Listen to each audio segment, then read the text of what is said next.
उत्तर प्रदेश में लगातार मुसलमानों को लेकर के एक सियासत होती आई है। तमाम राजनीतिक दल इस वर्ग को साधने का प्रयास हमेशा ही करते हैं, लेकिन इस वर्ग को लेकर के जिस भारतीय जनता पार्टी पर लगातार आरोप लगते हैं कि लगातार इस वोट बैंक को या यूं कहें वोटर्स को हमेशा ही नजरअंदाज किया है। लेकिन भारतीय जनता पार्टी 2022 के भी विधानसभा चुनाव में लाभार्थियों की जब संख्या दिखाती है तो उनमें वर्ग नजर आता है। ऐसे में इस वर्ग को पूरी तरह से साधने के प्रयास में भारतीय जनता पार्टी जुटी हुई है और जिम्मेदारी दी गई है स्टार प्रचारक दानिश आजाद अंसारी के साथ। हम चलेंगे भी, समझेंगे भी कि आखिर अपने लोगों के बीच में जब जाते हैं तो कैसे समझा रहे हैं सरकार की नीतियों को लेकर के, क्योंकि विपक्षी नेता लगातार इस तरह की बात कहते आते हैं। तो बहुत बहुत स्वागत है आपका हमारे चैनल पे। बहुत शुक्रिया। कैसे, क्या प्लानिंग है? एक तरफ 400 का लक्ष्य भी है, विपक्ष आरोप लगाता है कि जिस वर्ग को लेकर के कि लगातार इस सरकार में कभी भी उनको साथ में नहीं रखा गया, ना ही जो है ये भी बात कहते हैं कि ना ही उनको चुनाव लड़वाते हैं, ना ही कभी जोड़ने का प्रयास करते हैं। तो क्या अभी आपको एक जिम्मेदारी भी दी गई है, कैसे देख रहे हैं, क्या कहना चाहिए? देखिए, जिस तरीके से सबसे पहले और इम्पोर्टेंट बात यह है कि जिस तरीके से विपक्ष ने मुस्लिम समाज को खास तौर पे उनके मूल मुद्दों से भटका के रखा, मुस्लिम समाज को गुमराह करके रखा, मुस्लिम समाज को तालीम से दूर रखा, उनको तरक्की से दूर रखा, उनको रोजगार से दूर रखा। पसमानदा को लेकर के काफी ज्यादा संजीदा दिखी भारतीय जनता पार्टी। क्या है ये वर्ग, और इस वर्ग को खास तौर से लगभग सभी चुनावों में देखा गया कि भारतीय जनता पार्टी ने प्रमुख तौर पर साधने का प्रयास किया है। कितना वोट शेयर भी कुछ क्या नजर में रहता है जब इनकी बातचीत होती है? देखिए, पासमानदा वही वर्ग है, मुसलमानों में पासमानदा वही वर्ग है जिस वर्ग का वोट लेके ये कांग्रेस और सपा वाले सत्ता की शीर्ष कुर्सियों पर बैठे, मुख्यमंत्री और प्रधानमंत्री तक बने, लेकिन सत्ता का सुख हासिल होने के बाद इसी पासमानदा को जैसे दूध में की मक्खी की तरह निकाल के इसे फेंक दिया जाता है, उसी तरीके से इस पासमानदा को भी विकास की से दूर फेंक दिया गया। ये वही इलाका है जो कभी जैसे कुछ हिंसा या तमाम चीजें होती हैं तो प्रमुख तौर पर ये क्षेत्र सबसे ज्यादा प्रभावित होता है। इसी तौर पे ये कब होती थी, हिंसा कब होती थी? इस समाजवादी पार्टी के शासनकाल में, कांग्रेस पार्टी के शासनकाल में आए दिन इसी जो चौक है, ये जो क्षेत्र है, यहाँ पे खास एरिया है, यहाँ पर जो है तमाम चीजें जो है। तो ये आप देख सकते हैं कि सामने इस तरह से तमाम लोग अलग अलग जनसभाओं पे जुटते हैं और ये वो इलाका है, आपको बताऊं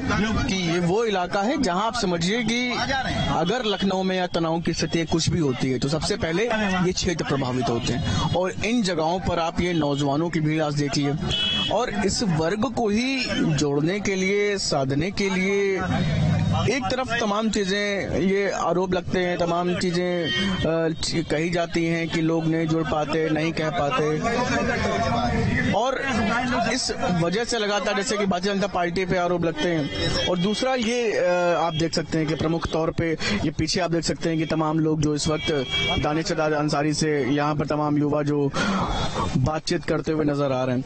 तो ये एक तस्वीर, यही तस्वीर जो कहीं ना कहीं जिससे अलग रखने की प्रयास रहते हैं। देखिए, यही वो चौक एरिया है, नखास एरिया है जो हमारी बात हो रही थी, जहाँ पे आए दिन जहाँ का माहौल बिगाड़ने की कोशिश समाजवादी पार्टी के शासनकाल में होती थी। और यहाँ आम मुसलमान, जब माहौल बिगड़ता था तो कौन प्रभावित होता था?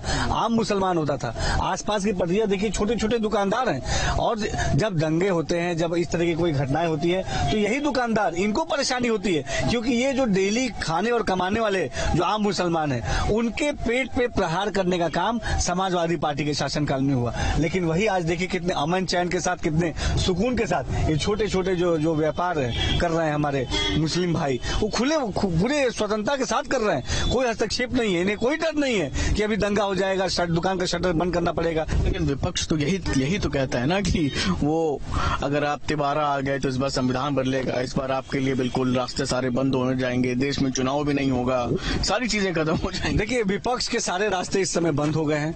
विपक्ष जानता है कि आज मुसलमान उन पर भरोसा नहीं कर रहा है। 5वें चरण में क्या देख रहे हैं, आपको क्या लग रहा है? 5वें चरण में लखनऊ भी आता है, जहां पर भी चल भी रहे हैं एक सभा के लिए, तो 5वें चरण में लड़ाई कहीं कुछ कठिन नजर आ रही है, कहीं पे किसी सीट पर लड़ाई? देखिए, ये लड़ाई चुनाव जीतने की नहीं है, सबसे इम्पोर्टेंट बात, ये लड़ाई समाज को विकास से जोड़ने की लड़ाई है। ये लड़ाई समाज को शिक्षित करने की लड़ाई है। ये लड़ाई जो है मोदी जी की लड़ाई, ये समाज को रोजगार से जोड़ने की लड़ाई है। ये लड़ाई मोदी जी की समाज की जो हमारी महिलाएं हैं उनको समाज की मुख्य धारा से जोड़ने की लड़ाई है। तो निश्चित तौर पे ये लड़ाई मोदी बनाम विपक्ष नहीं है, ये लड़ाई जनता बनाम विपक्ष है। इस समय मैं दर्शकों को एक बार दिखाऊं कि ये वो क्षेत्र है, आप समझिए कि राजधानी लखनऊ का, पुराना लखनऊ का क्षेत्र है, और जहां पर ये हमेशा से ही वो क्षेत्र रहा है जिस पर कह सकते हैं आपकी इस वक्त जैसे उत्तर प्रदेश में भारतीय जनता पार्टी की सरकार है,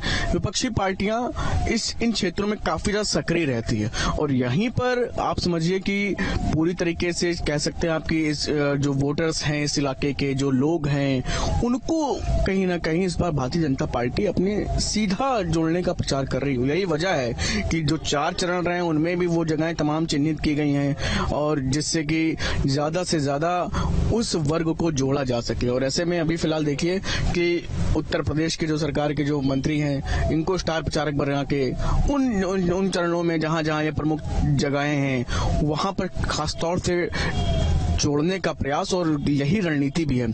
क्या ये कहना सही होगा कि जो है जो जहां जहां आपके दौरे लगे प्रमुख तौर पर जो, क्योंकि लोकप्रियता जैसे कि है आपकी और लोग पसंद करते हैं, तो क्या उसको पार्टी पूरी तरीके से बुना रही है उन इलाकों में भेज के आपको? देखिए, बात यहाँ पॉलिटिकली इमेज को बनाने की या वो नहीं है, ये इन चीजों की नहीं है। हमारे नेता प्रधानमंत्री मोदी जी और मोदी जी के प्रति विश्वसनीयता का भाव निश्चित तौर पर सभी वर्गों में आज पाया जा रहा है। हमारे चाहे हमारे हिंदू भाई हों, चाहे हमारे मुस्लिम भाई हों, सबके अंदर हमारे प्रधानमंत्री मोदी जी के प्रति विश्वास का भाव है।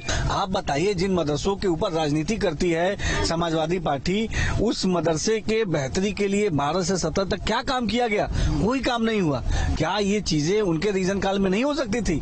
आज मदरसों को हमने आधुनिक शिक्षा से अगर जोड़ा है तो ये काम क्या समाजवादी पार्टी नहीं कर सकती थी? लेकिन उन्होंने नहीं किया जानबूझ के। इसलिए नहीं किया क्योंकि वो नहीं चाहते कि हमारा मुस्लिम नौजवान वो शिक्षित होकर तरक्की और तालीम की तरफ आगे बढ़े। ये आप तो बखूबी जानते हैं, बीवीपी से भी आप जुड़े रहे लंबे समय तक। पूरा क्षेत्र हमेशा ही कभी भी कोई घटना हुई तो सबसे पहले इस एरिया क्षेत्र को बंद किया जाता था, और यहाँ की तस्वीर अभी हम देख रहे हैं, आप यहीं जनसभा में भी जा रहे हैं। आप देखिए, यहाँ पे जो तादाद मुसलमानों की, किसी पॉलिटिकल पार्टी के नहीं है, ये आम मुसलमान। मैं बताऊंगा, कैमरा जरूर देखना चाहिए आपको। निश्चित तौर पे इन मुसलमानों ने ठान लिया है कि इस बार विकास और तालीम ही इनका मुद्दा है।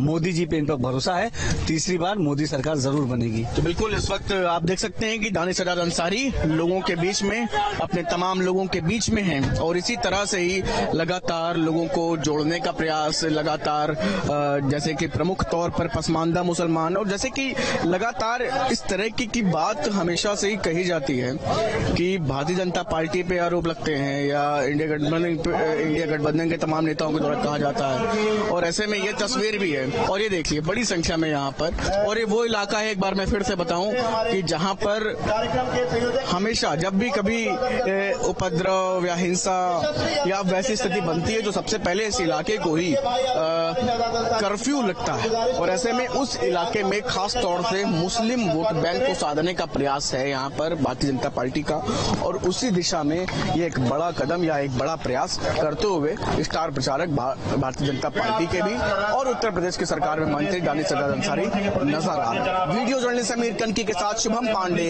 News state Lucknow. Video journalist Sameer Kanki के साथ शुभम पांडे, न्यूज नेशन लखनऊ।